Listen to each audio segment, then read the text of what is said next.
Assalamu alaikum everyone. Let the others join and we will start in a bit. Okay, so I got reconnected. Electricity issue हो गया था. Okay, I am seeing I am not the host now.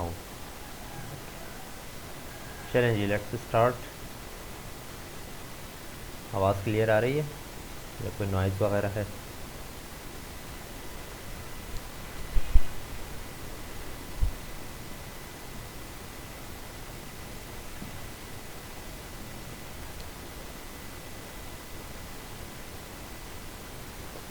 Okay, so this is the class of software engineering,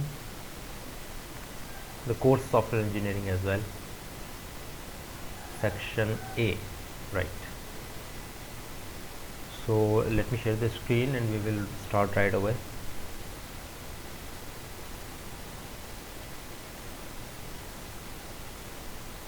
screen I hope अब visible होगी. सो I think last class में हमने यहीं पर बात छोड़ी थी, जो कि मैंने आपके सामने भी स्लाइड रखी है. एंड दैट इज़ के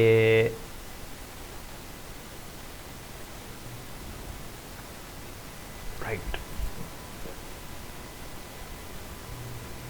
पहले तो क्विक एक रीकैप कि हमने यूज़र इंटरफेस डिज़ाइनिंग के ऊपर बात करना स्टार्ट की थी और उसके अंदर काफ़ी चीज़ें कुछ चीज़ें हमने डिस्कस की थी और उसमें हमने कहा था कि कुछ गोल्डन रूल्स हैं, कुछ बेसिक फंडामेंटल रूल्स हैं जो कि हमें देखने होते हैं हमेशा जब भी हम किसी यूआई को डिज़ाइन करते हैं, और वो ये 3 रूल थे.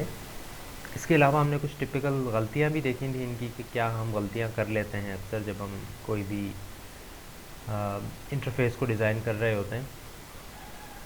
उसके अलावा फिर हमने रूल्स देखे थे कि कुछ बेसिक रूल्स हैं कि आप यूज़र को कंट्रोल दें, यूज़र के मेमोरी लोड को कम से कम रखें और इंटरफेस को कंसिस्टेंट रखें with the other type of application that you use, एक फैमिली ऑफ एप्लीकेशन के लिए. इसको भी इस पे बात भी हमने शायद स्टार्ट की थी, कम्प्लीटली हमने बात नहीं की थी बट हमने स्टार्ट की थी. वी टॉक्ड अबाउट कि हमें कुछ मॉडल्स बनाने पड़ेंगे अपने यूआई को डिज़ाइन करने के लिए. सिर्फ आप बैठेंगे यूआई डिज़ाइन करने के लिए और यूआई डिज़ाइन नहीं कर लिया जाएगा, बल्कि आप कुछ स्टेप्स से गुजरेंगे. कुछ चीज़ें हैं जो कि ज़रूरी हैं एक अच्छे यूआई को डिज़ाइन करने के लिए. उनमें से सबसे पहली चीज़ है यूज़र मॉडल. और यूज़र मॉडल का मतलब ये है a profile of all end users of the system. You should have a model कि आपका यूज़र किस तरह का है, आपका यूज़र उसकी प्रॉपर्टीज़ क्या हैं. आपका यूज़र एक कन्वेंशनल यूज़र जो आपका होगा, नॉट ऑल यूज़र बट एक कन्वेंशनल यूज़र जो आपका है उसमें क्या क्या प्रॉपर्टीज़ होनी चाहिए. फॉर एग्ज़ाम्पल मैं कहता हूँ कि आई एम अ टीचर और मैं आपके सेक्शन का एक मॉडल स्टूडेंट बनाता हूँ, student model. So student model क्या होगा, मैं ये देखूँगा कि अच्छा एक सेक्शन ऐसा है, ये फॉर एग्ज़ाम्पल आप सेक्शन ए के हैं, मैं कहता हूँ ए सेक्शन के अंदर स्टूडेंट्स ज़्यादा एवरेज हैं और एक्सट्रीम पढ़ने वाले बहुत कम हैं और उसके अलावा डल भी बहुत कम है, लेकिन एवरेज के ज़्यादा स्टूडेंट्स हैं. और इसके अलावा ऐसे स्टूडेंट्स ज़्यादा हैं जिनको मैथमेटिक्स ज़्यादा आती है, थ्योरेटिकल पे ज़्यादा उनका फोकस नहीं होता. कुछ प्रॉपर्टीज़ में डिफ़ाइन करूँगा और मैं कहूँगा कि ये एक शख्स है, वो शख्स बेशक एग्जिस्ट ना करता हो लेकिन एक मॉडल हो, एक प्रोफाइल मेरे पास बनी हुई हो कि पर्सन जिसके अंदर ये प्रॉपर्टीज़ हो, कि उसको ये मैथमेटिक्स में उसका लेवल इतना हो, थ्योरेटिकल चीज़ों में उसका लेवल इतना हो, क्लासेस में उसकी पार्टिसिपेशन का लेवल इतना हो, ये सारी चीज़ें इतनी हो, तो this is a model student of section है. इसी तरह आप अपने सॉफ्टवेयर के यूज़र का भी एक मॉडल बनाएंगे कि कौन सा यूज़र है जो कि आपके सॉफ्टवेयर को यूज़ कर रहा होगा. राइट, फॉर एग्ज़ाम्पल अगर मैं ये कहता हूँ कि मेरा एक सॉफ्टवेयर है जो कि लेट्स सपोज मोबाइल गेम है, तो उसके अंदर मैं यूज़र प्रोफाइल स्टार्ट करूँगा. मैं कहूँगा यूज़र की एज कहाँ से कहाँ तक होगी. अब मोबाइल गेम है अगर, तो मे बी अंडर 18 लोग भी उसको यूज़ कर रहे होंगे, अंडर 14 लोग भी उसको यूज़ कर रहे होंगे. तो आई वुड से कि for example from 7 to for example 30, ये मेरी एक रेंज है जिसके अंदर एक जो है मेरा यूज़र आएगा. इसी तरह उसमें क्या क्या प्रॉपर्टीज़ होनी चाहिए, क्या वो कोई एलिट क्लास से उसका ताल्लुक़ होना चाहिए, या एक आम सा बंदा भी जिसके पास छोटा मोटा मोबाइल है वो भी इसको यूज़ कर सकता है आपके गेम को या नहीं. उसकी फॉर एग्ज़ाम्पल सैलरी क्या होनी चाहिए, उसका स्ट्रक्चर क्या होना चाहिए, उसके सोशो इकोनॉमिक हालात क्या होने चाहिए, आप ये सारी चीज़ें उसमें लिखेंगे और आप कहेंगे कि now that is a user, that is a model for my application, कि ये एक यूज़र है जो कि मेरी चीज़ यूज़ करेगा। तो हैव इन माइंड, रिमेंबर कि सॉफ्टवेयर इंजीनियर ये सोच रहा है, और ये सोच रहा है कि अपने जहन में वो एक इमेज बनाना चाह रहा है कि एक यूज़र किस तरह का होगा, मेरा मेरा मेरा यूज़र किस तरह का होगा। दूसरी चीज़ है डिज़ाइन मॉडल। डिज़ाइन मॉडल आप जो एक्चुअली एप्लीकेशन बना रहे हो उसका एक डिज़ाइन होगा, लेकिन not the actual design but a design realization of the user model, कि यूज़र के हिसाब से आप थोड़ा सा सोचें और एक डिज़ाइन बनाएं अपने सिस्टम का। अब ये जहन में रखें कि वो डिज़ाइन ऐसा नहीं होगा कि वो आप वाकई में अपने सॉफ्टवेयर पे इम्प्लीमेंट भी कर सकें। वो डिज़ाइन सिर्फ ये होगा कि एक्चुअली आप रियलाइज़ करना चाह रहे हैं कि यूज़र का मॉडल क्या है।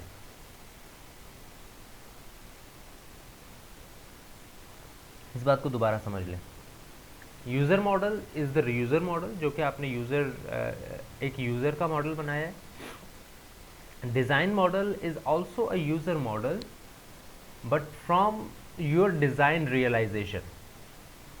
यानी कि आप ये तो कह रहे हैं कि चलें यूज़र आपने डिज़ाइन कर लिया, आप कहते हैं उसमें ये प्रॉपर्टीज़ होनी चाहिए, लेकिन आपके सॉफ्टवेयर के हिसाब से उस यूज़र में ये प्रॉपर्टीज़ होनी चाहिए या नहीं। यानी कि आप एक डिज़ाइन बनाएं, आप कहें कि अच्छा ये एक यूज़र है जिसके अंदर ये प्रॉपर्टीज़ मैंने एक्स्ट्रा डाल दी थी।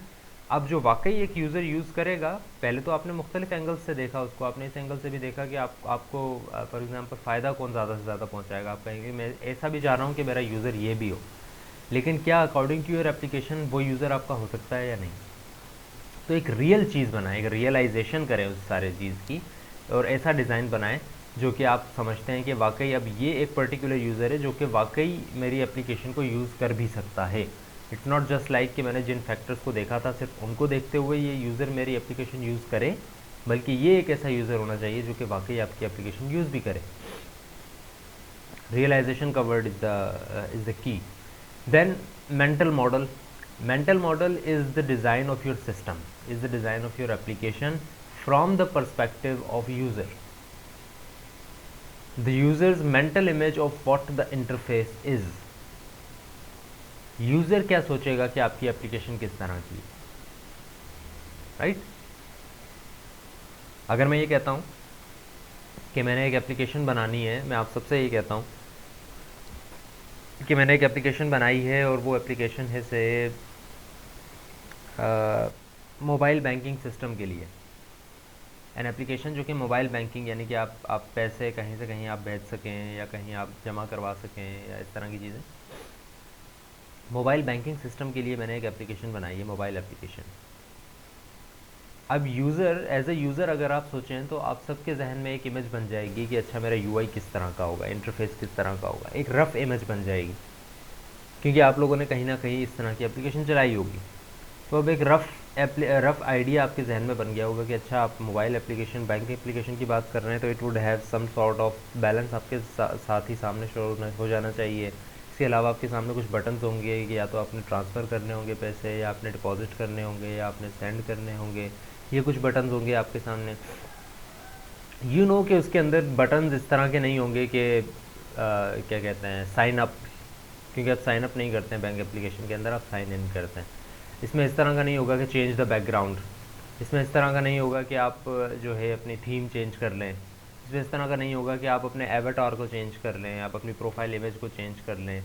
ये चीज़ें बहुत कम होंगी इसके अंदर, लेकिन एक इमेज जो यूज़र के जहन में बन जाएगा वो इन चीज़ों का नहीं बल्कि इन चीज़ों का बनेगा कि उसमें क्या क्या बटन्स होंगे, क्या क्या उसमें एप्लीकेशन में फ़ीचर्स होंगे, ये सारी चीज़ें। यूज़र की जो इमेज है, मेंटल इमेज, यूज़र ने जो सोच लिया है, हम उसकी बेस के ऊपर अपनी यूआई को डिज़ाइन करेंगे। एक ऐसा डिज़ाइन बनाएंगे अब हम जो कि नेक्स्ट चीज़ इम्प्लीमेंटेशन मॉडल हो।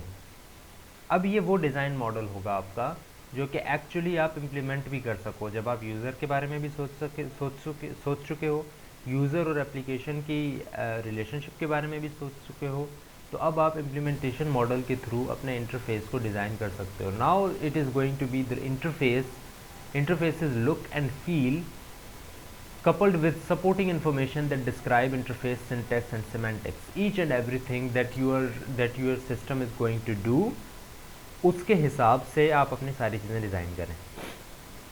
बैकएंड पे आपको पता है कि 1000 फीचर्स हैं, क्या 1000 के 1000 आप अपनी एप्लीकेशन के फ्रंट पेज पे रख देंगे? नहीं, कैटेगराइज करें उनको, उनके सिंटेक्स बनाएं, कौन सी चीज़ कहाँ पर होनी चाहिए, उसके हिसाब से क्या चीज़ यूज़र को दिखानी चाहिए, कि यूज़र किस तरह का है। अगर आपको ये पता होगा तो आपको ये भी अंदाज़ा हो जाएगा कि आपको किस तरह की चीज़ दिखानी चाहिए यूज़र को और किस तरह की नहीं दिखानी चाहिए फ़िलहाल एक सर्टन लेवल पे, ठीक है। So this is going to be your implementation model and this is the image जो कि जिससे आप मानूस हैं ऑलरेडी। ये इमेज किस तरह की है, क्या शेप बनी हुई है ये?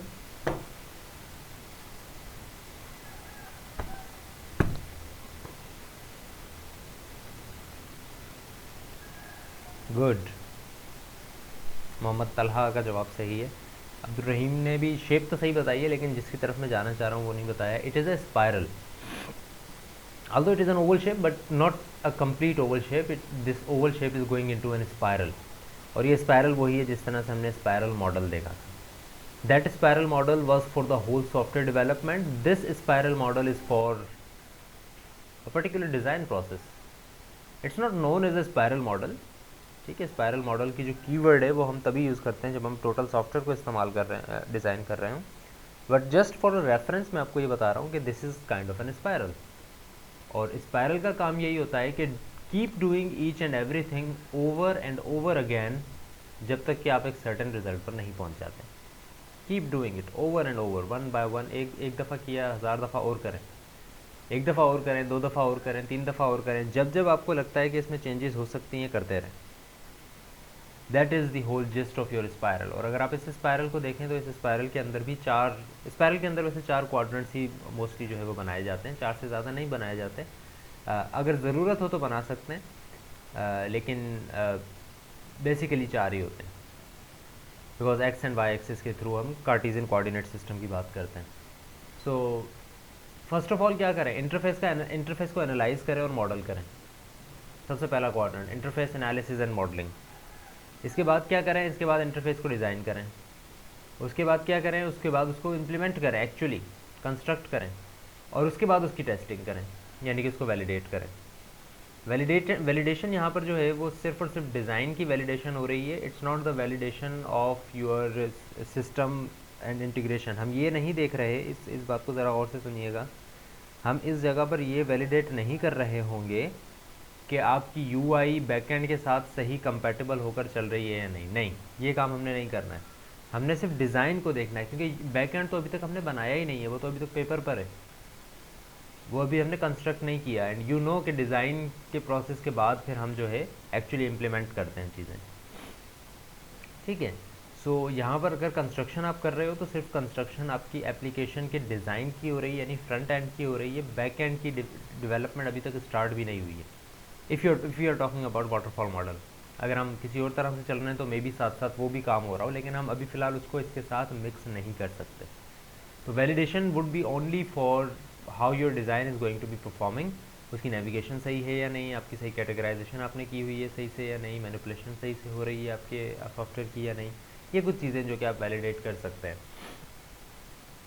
So first of all interface analysis and modelling की बात करते हैं। सबसे पहले हम क्या करेंगे, इंटरफेस को एनालाइज करेंगे, यानी कि हम सिर्फ सोचेंगे कि एक्चुअली सिस्टम किस तरह का होना चाहिए। और ये सोचते हुए हमने क्या क्या काम करना है, हमने यूज़र मॉडल बनाना है, जिस तरह से हमें पहले देखा हमने यूज़र मॉडल बनाना है,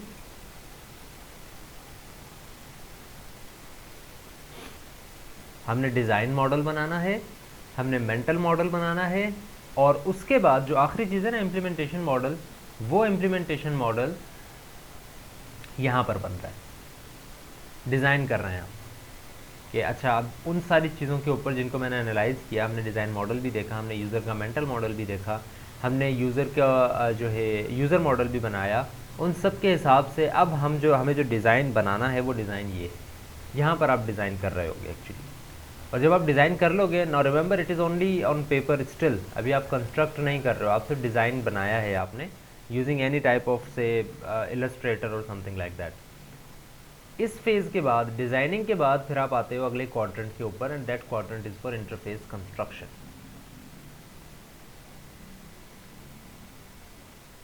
एंड इंटरफेस कंस्ट्रक्शन इज़ कि आप अब एक्चुअली उस डिज़ाइन को इम्प्लीमेंट कर रहे होगे, यानी कि आपने बता दिया कि क्या क्या चीज़ें हैं, कौन सा पेज कहाँ से लिंक होगा, क्या नहीं होगा।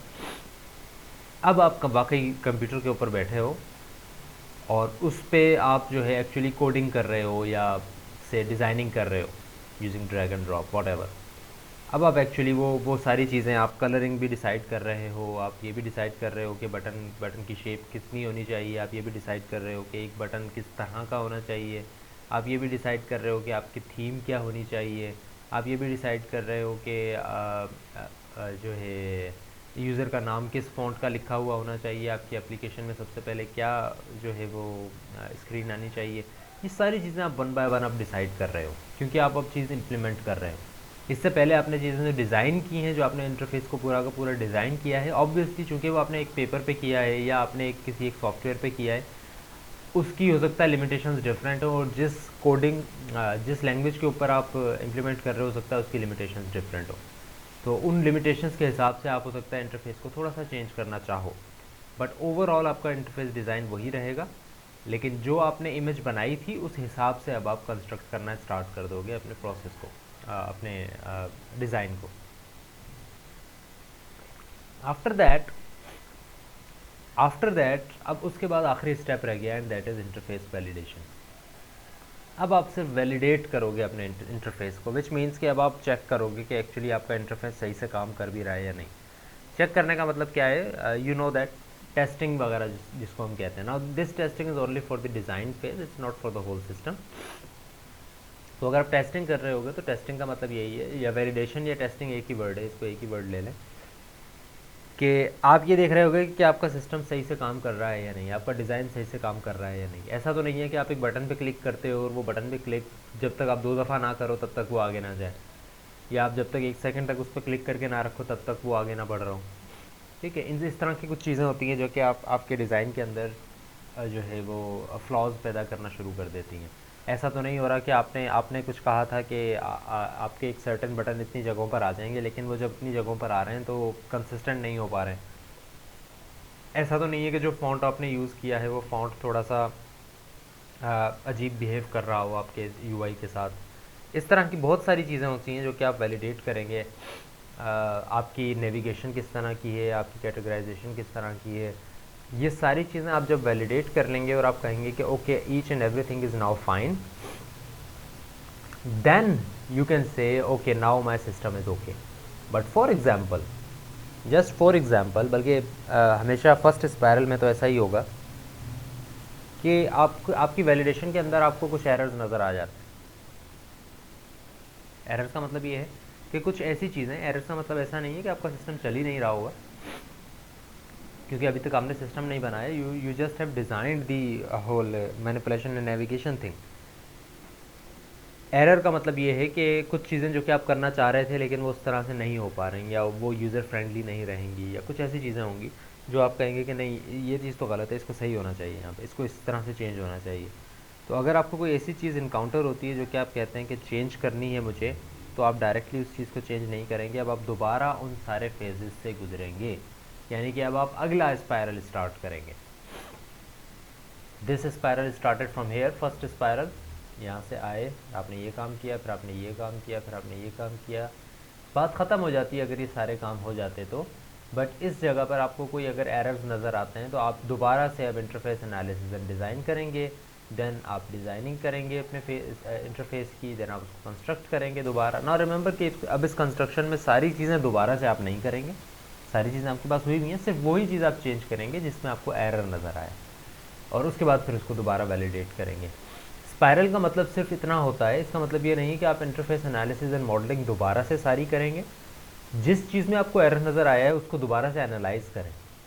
ऐसा नहीं है कि आपको कुछ एरर नज़र आया तो आप कहें अच्छा ये बटन यहाँ पर चेंज हो गया था, आपने इसका नाम गलत रख दिया था तो चले नाम आप उसका चेंज कर दें। ऐसा नहीं करेंगे कभी भी आप, ठीक है, ऐसा नहीं करेंगे। आपने कहा था अच्छा ये कलर की वजह से ऐसे कर रहा है तो कलर चेंज कर दे दें, नो, पहले उसको एनालाइज करें कि क्या कलर चेंज कर देने से कोई और फ़र्क तो नहीं पड़ेगा। क्यों आपने कलर उसका चेंज किया सबसे पहले, क्यों आपने जब कहा था कि डिज़ाइनिंग के अंदर ये चीज़ होगी तो आपने कलर उसका ये रख दिया। अगर आपने वही कलर रखा और उससे उससे कुछ बग्स आ रहे हैं तो क्यों आ रहे हैं, क्या दूसरा कलर रख देने से वो बग तो दूर हो जाएगा लेकिन उसके अलावा दूसरे इश्यूज तो नहीं क्रिएट हो जाएंगे। तो डायरेक्ट आप किसी चीज़ को एक्चुअली सही करने के लिए कंस्ट्रक्शन पे ना चले जाएं डायरेक्ट, यही स्पायरल का सारा जिस्ट है कि अगर कोई एरर नज़र आता है तो एनालाइज करें क्यों आया, उसको सही कर देने से कोई और एरर तो नहीं आएंगे, अगर आएंगे तो फिर वो उनकी नोयत क्या होगी, फिर उसको डिज़ाइन करें कि वाकई वो चीज़ सही तरह से दिखेगी भी सही या नहीं और सही तरह से नेविगेट कर भी रही होगी या नहीं, देन इसको कंस्ट्रक्ट करें और फिर वैलिडेट कर लें। अब वैलिडेशन के अंदर अब आप पूरे सिस्टम को वैलिडेट करेंगे, सिर्फ उस एक चीज़ को नहीं। वैलिडेशन आप हमेशा सारे सिस्टम की करेंगे, क्योंकि ऐसा हो सकता है, यू नो दैट, कि आप एक चीज़ चेंज करते हैं अपने सिस्टम के अंदर और देयर इज़ अ पॉसिबिलिटी कि एक चीज़ चेंज करने से आपके पूरे सिस्टम के ऊपर कोई ना कोई इफेक्ट पड़ जाए। ठीक है, आपने सॉफ्टवेयर इंजीनियरिंग खैर अभी पढ़ रहे हैं आप, लेकिन कोडिंग वगैरह तो आप कर ही रहे होंगे, करते रहे होंगे इससे पहले भी, और लाइक लास्ट सेमेस्टर में या इस सेमेस्टर में भी कर रहे होंगे। तो अक्सर कोडिंग्स में या अक्सर डिज़ाइनिंग्स में या कोई भी आप प्रोजेक्ट कर रहे हो उसमें इसी तरह होता है कि आप अगर एक गलती को अगर आप सही करते हैं तो इट्स नॉट लाइक कि आपने सिर्फ उस एक गलती को सही कर दिया, हो सकता है कि उसकी कुछ रिपरकशंस हो, उसकी वजह से बाकी प्रोग्राम भी तो चल रहा था ना उसी गलती की वजह से। तो अब आप उस गलती को अगर सही कर देंगे तो हो सकता है बाकी प्रोग्राम ना चले, अब वो गलती तो सही हो जाए लेकिन बाकी चीज़ें हो सकता है कि वो अफेक्ट हो जाए। तो वैलिडेशन फिर आप पूरे सिस्टम की करेंगे।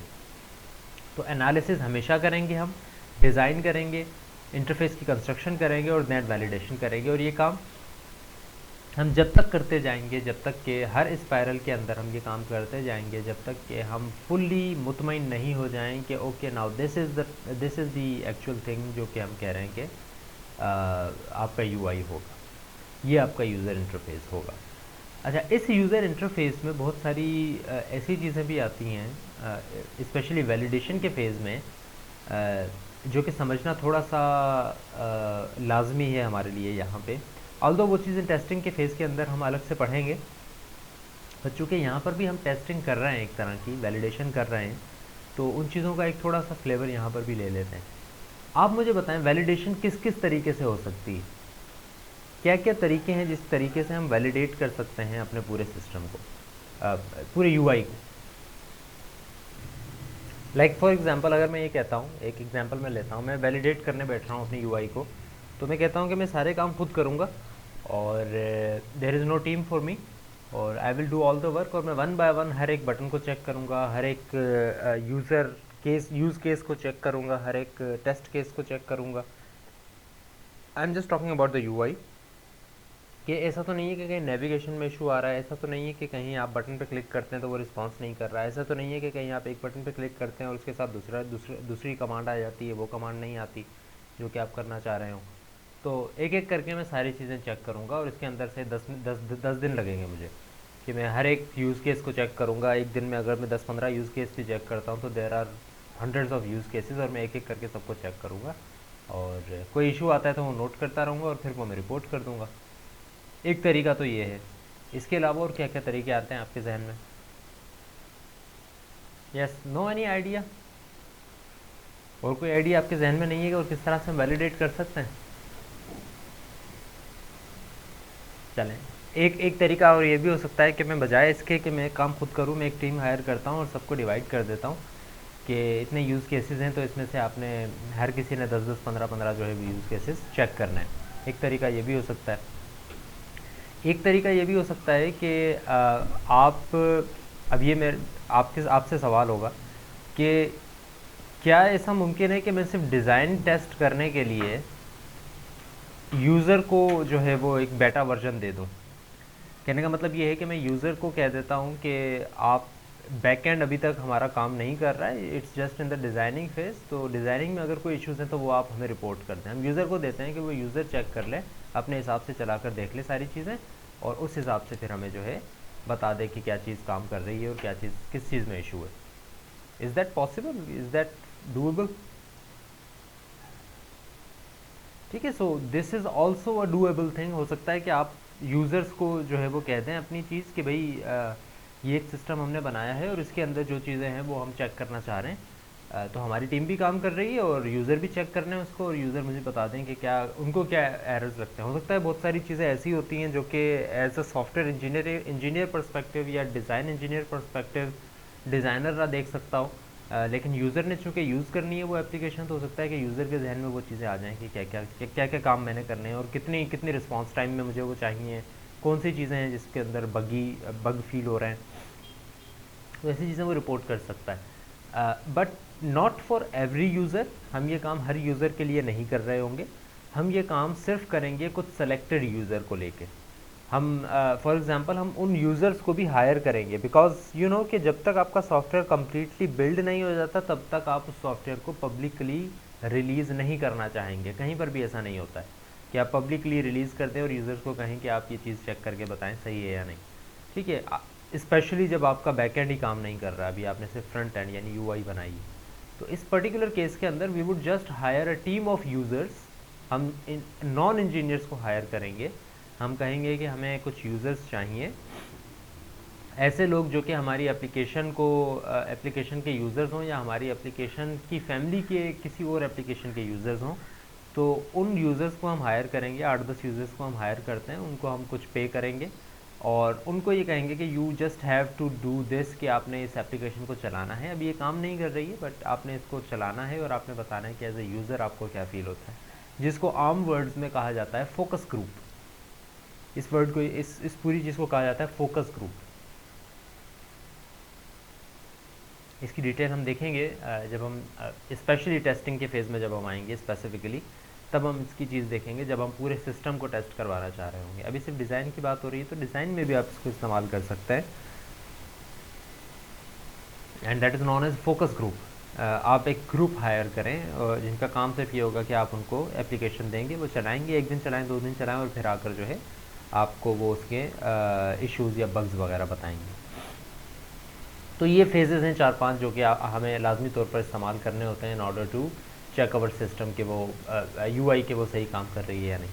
अच्छा, अब एनालिसिस के फेज़ को सबसे पहले देखते हैं। What questions do we need to ask in the analysis phase. क्या क्या हमें समझना पड़ेगा अपने सिस्टम को एनालाइज करने के लिए।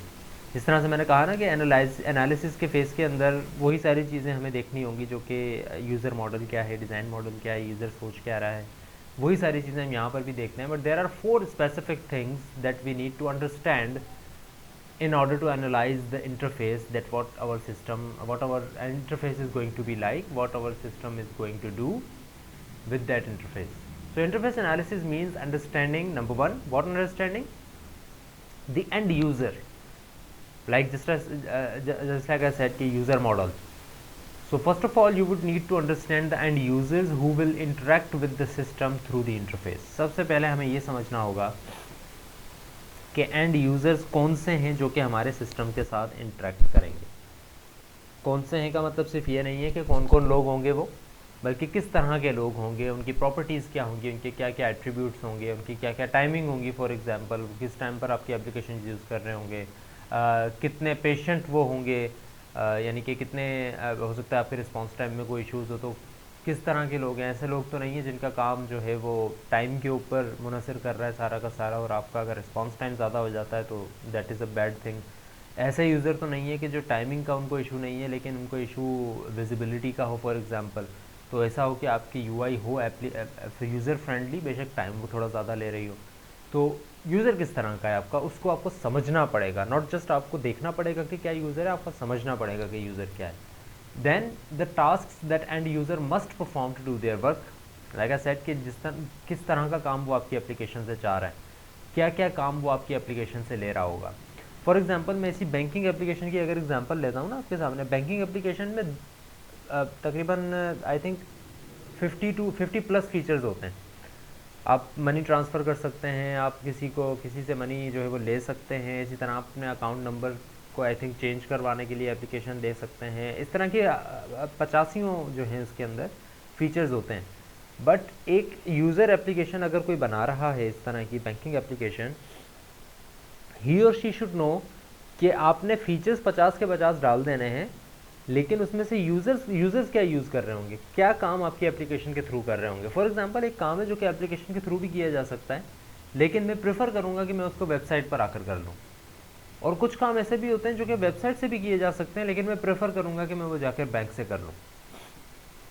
ठीक है, कुछ काम ऐसे होते हैं, for example there is a huge amount of money, और मैं सिर्फ ये नहीं चाह रहा कि मेरे पास एक डिजिटल रिसीट आ जाए कि आपके पैसे भेज दिए गए। मैं चाह रहा हूँ कि मैं बैंक जाऊँ और उनसे ये काम करवाऊँ, ताकि अगर कोई गलती होती है या कोई सिस्टम में फॉल्ट आ जाता है तो वो मेरी तरफ से ना हो, वो एक्चुअली बैंक की तरफ से हो, ताकि वो फिर उसका जो है खमियाजा भर सके। ठीक है, सो कुछ चीज़ें ऐसी होंगी जो कि एप्लीकेशन में हो सकता है कि आपकी एप्लीकेशन ये कहे कि ठीक है आप 2 लाख रुपए भी भेज सकते हैं, लेकिन एक शख्स ये कहेगा कि यार 2 लाख एक बड़ी अमाउंट है, मैं एप्लीकेशन से नहीं भेजना चाह रहा, मैं बैंक चला जाऊँगा और वहाँ से ये काम करवा लूँगा। ठीक है, सो आपकी एप्लीकेशन के अंदर फीचर्स होंगे, but you would need to understand कि कौन से टास्क हैं जो कि एक एप्लीकेशन के थ्रू यूज़र, आपकी एप्लीकेशन के थ्रू यूज़र करना चाह रहा होगा। टास्क तो बहुत बहुत से हैं, लेकिन एप्लीकेशन के लिए वो क्या प्रेफर करेगा, उन टास्क को आपको समझना है, अंडरस्टैंड करना है। फिर the content that is presented as part of the interface, क्या क्या आप प्रेजेंट करेंगे।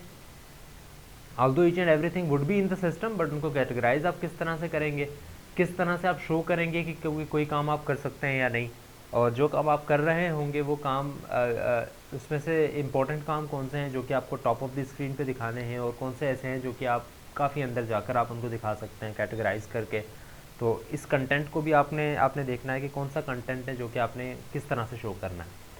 Then the environment in which these task will be conducted, कौन सा एनवायरनमेंट होगा जिसके अंदर ये टास्क कंडक्ट होंगे। एनवायरनमेंट का मतलब ये है कि क्या यूज़र एक नेटिव एप्लीकेशन यूज़ कर रहा होगा, क्या उसको लाजमी है कि वो 4G नेटवर्क पर हो, क्या लाजमी है कि वो एक वाईफाई नेटवर्क पर हो, किस तरह का एनवायरनमेंट होना चाहिए जिसके ऊपर वो यूज़र जो है काम कर रहा होगा। क्या लाजमी है कि वो आपकी एप्लीकेशन खोल के रखे तभी वो काम हो, या वो बैकग्राउंड में भी हो सकता है कि यूज़र ने एक प्रोसेस कर दिया है और समथिंग इज़ एक रिक्वेस्ट दे दी है यूज़र ने, समथिंग इज़ गेटिंग प्रोसेस्ड, तो इज़ इट नेसेसरी कि यूज़र अपने सामने एप्लीकेशन भी खोल के रखें, या इट्स ओके कि वो बैकग्राउंड में चला जाए।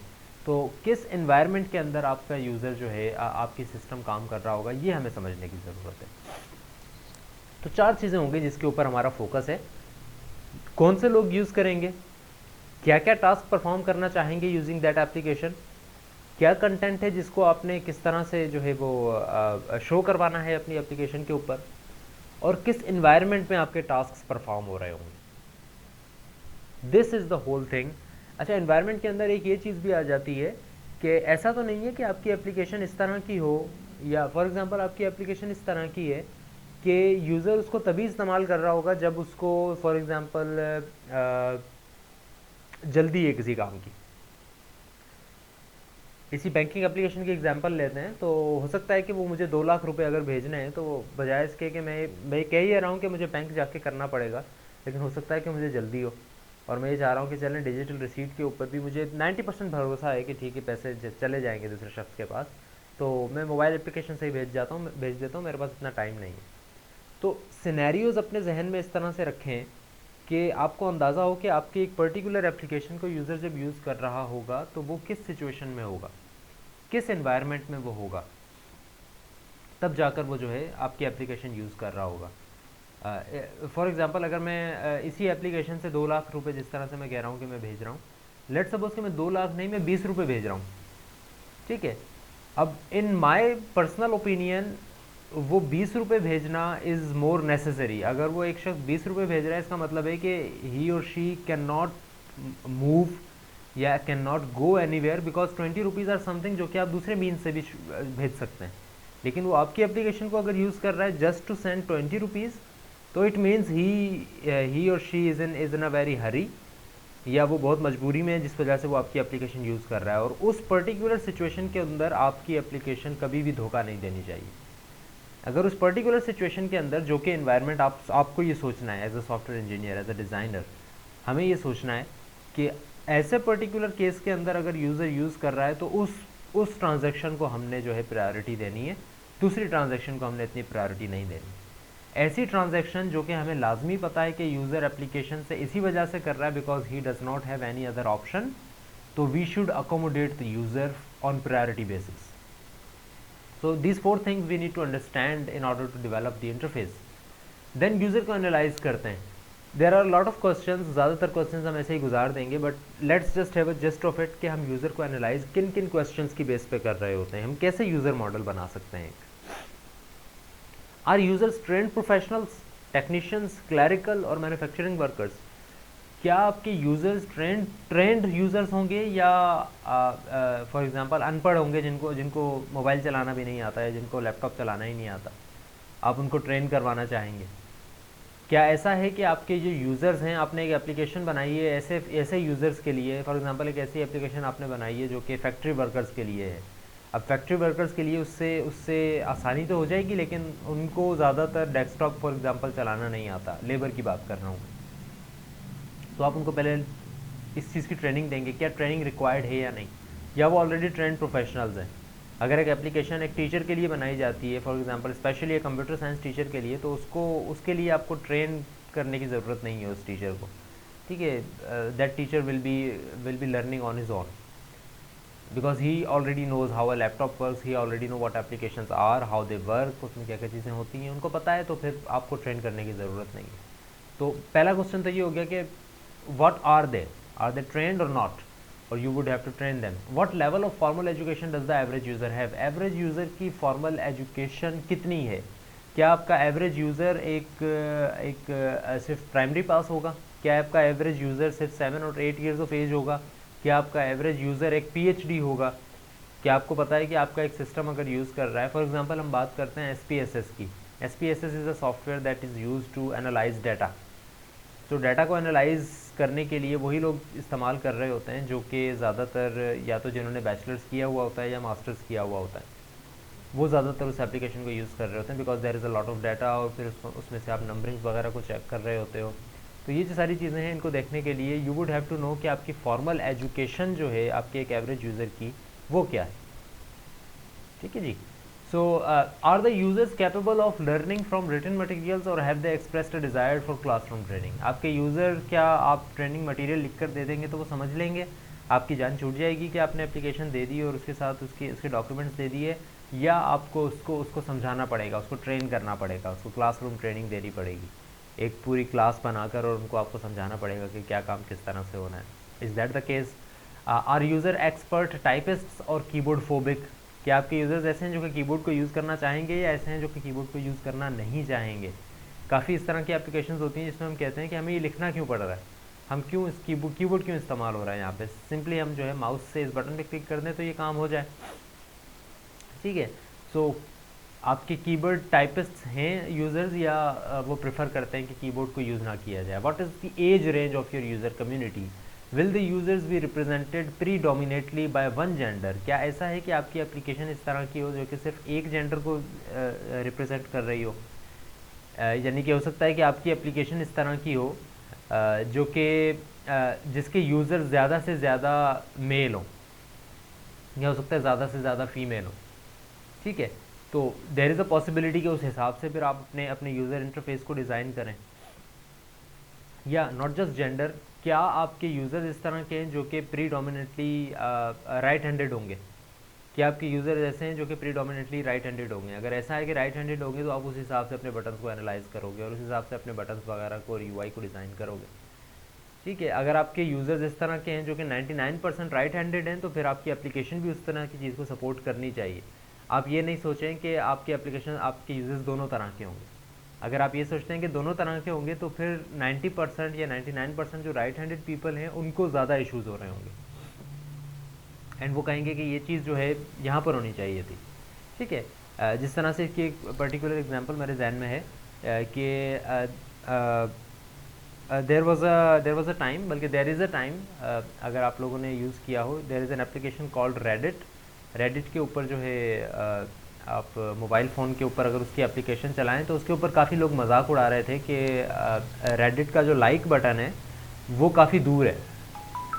आमतौर पर जो एप्लीकेशन वो होता है रेडिट का जो लाइक बटन होता है वो थोड़ा सा दूर होता है, आपको हैंड जो अपना थंब है वो उसको पहुंचाने में थोड़ा सा टाइम लगता है। Excuse me a minute, I have to attend this call. All right. So how are the user compensated for the work they perform? Do the users users work normal office hours, or do they work until the job is done? अगर आपको लगता है कि normal office hours को user काम कर रहे हैं, तो उन औकात में जो है आपकी एप्लीकेशन किस तरह से काम करेगी। फॉर एग्जांपल मेरी एप्लीकेशन या मेरा जो सॉफ्टवेयर है, that is an entertainment based software. अब अगर एक एंटरटेनमेंट बेस्ड सॉफ्टवेयर है, तो अगर आपके यूज़र्स जो हैं वो नॉर्मल वर्किंग आवर्स परफॉर्म कर रहे हैं, फॉर एग्जांपल 9 to 5 उनकी जॉब है और वो परफॉर्म कर रहे हैं, तो इट्स बेटर कि मैं अपनी ज़्यादातर एफर्ट्स या ज़्यादातर रिसोर्सेज जो हैं वो अपनी एप्लीकेशन पे आफ्टर 5 लगाऊं, क्योंकि मुझे पता है कि आफ्टर 5 लोग इंटरटेनमेंट की तरफ आते हैं, उससे पहले वो काम में बिजी होंगे। तो क्यों ना मैं अपनी रिसोर्सेज तब लगाऊं, बजाय इसके कि मैं अपनी रिसोर्सेज इवनली डिस्ट्रीब्यूट कर दूं और सुबह में भी मेरी रिसोर्सेज उतनी ही दे रहा हूं जितनी मैं शाम में दे रहा हूं, जबकि मेरा यूजेज शाम में ज़्यादा। ठीक है, तो ये भी आपकी एक फीचर हो सकता है आपकी एप्लीकेशन का। Is the software to be an integral part of the work users do, or will it be used only occasionally? क्या लाजमी है कि यूज़र आपके सॉफ्टवेयर को यूज़ कर रहा होगा या ओकेजनली वो यूज़ कर रहे होंगे? जिस तरह से LMS है, LMS is not an occasionally used software. It is a mandatory part, integral part of your job as a student and our job as a teacher. Daily basis के ऊपर LMS को हम यूज़ कर रहे होंगे, integral part. ऐसा नहीं है कि वो ओकेजनली यूज़ कर रहे होंगे कि कभी दिल किया तो किया यूज़, कभी दिल किया तो नहीं किया। कभी दिल किया तो हमने क्विज़ LMS के ऊपर ले लिया, कभी दिल किया तो हमने गूगल क्लासरूम के ऊपर ले लिया। नहीं, हमने LMS के ऊपर ही लेना है, because that is a pre designed work layout for our cells. ठीक है। Is the software to be an integral part? Okay. What is the primary spoken language among the user? Language भी बहुत ज़्यादा अफेक्ट कर रही होगी अगर आप अपने सॉफ्टवेयर की UI की डिज़ाइनिंग की बात करते हैं। How will language affect? Language इस तरह से अफेक्ट कर सकती है कि आप ये देखें कि आपके पास जो फाइल वगैरह का बटन होता है ना, जिस तरह से आप एक सिंपल सॉफ्टवेयर को यूज़ करते हैं, फाइल का बटन हमेशा टॉप लेफ्ट कॉर्नर पर होता है। लेकिन अगर आप ऐसी जगह पर पले बढ़े हों जहाँ पर आपकी dominant language right to left हो, तो फिर आप यही चाहेंगे कि आपकी तमाम चीज़ें राइट टू लेफ़्ट ही स्टार्ट हो।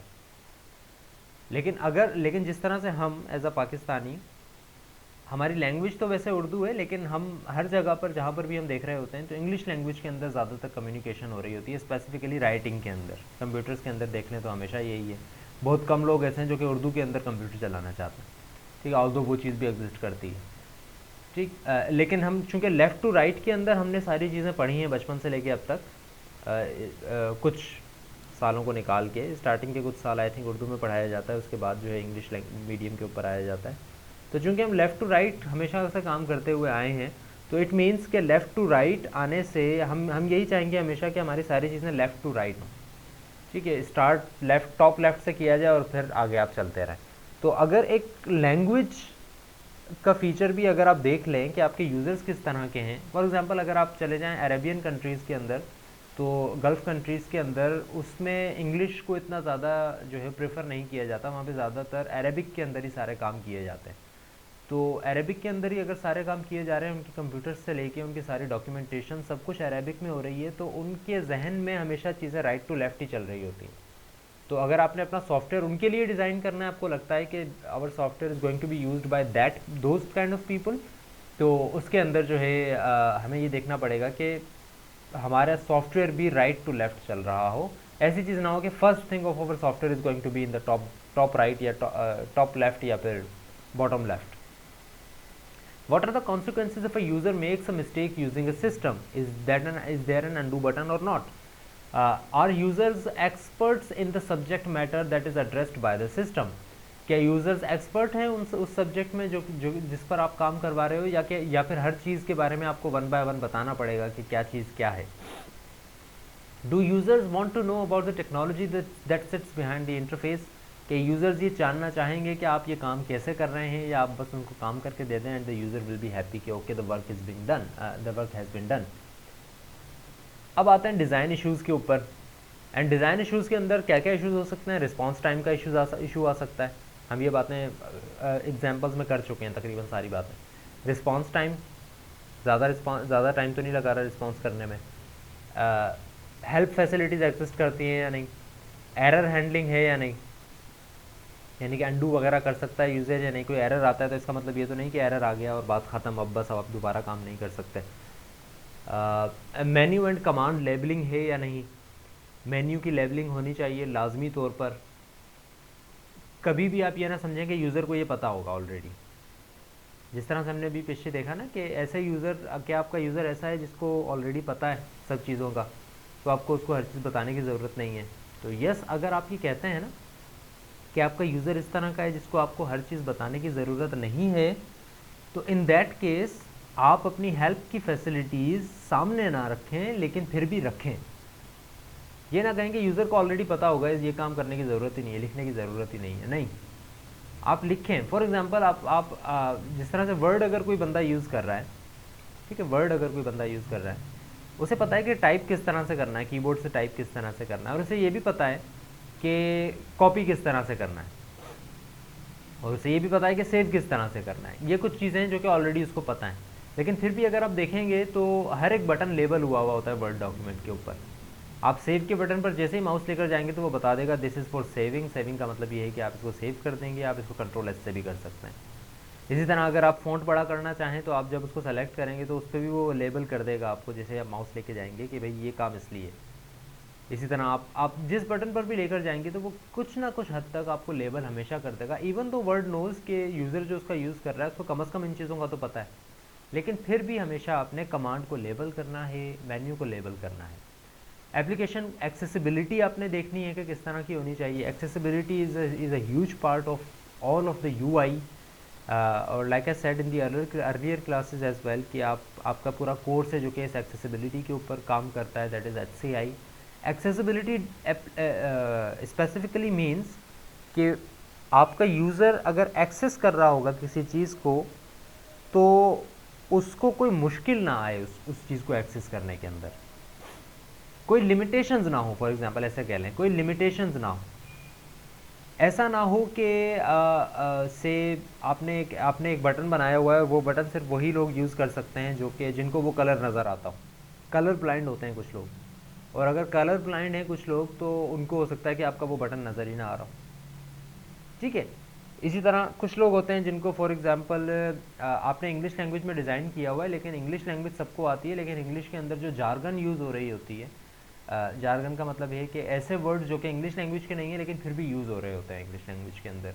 For example some Spanish words English के अंदर इनकॉर्पोरेट हो जाते हैं, वो यूज़ हो जाते हैं, ठीक है। फॉर एग्जांपल आपने एक वर्ड सुना होगा कि it is against the status quo, it is against the status quo, QUO। अब ये एक स्पेसिफिकली एक नॉर्मल इंग्लिश यूज़र को ये नहीं पता होता है, स्पेसिफिकली उस यूज़र को जिसकी सेकंड लैंग्वेज हो इंग्लिश। तो इस तरह की चीज़ें अगर हम यूज़ कर रहे हैं तो यू शुड नो कि आपकी एक्सेसिबिलिटी हर एक पर्सन के लिए इक्वल हो, एक्सेसिबिलिटी सबके लिए इक्वल हो, स्पेसिफिकली आपके यूज़र्स के लिए इक्वल हो।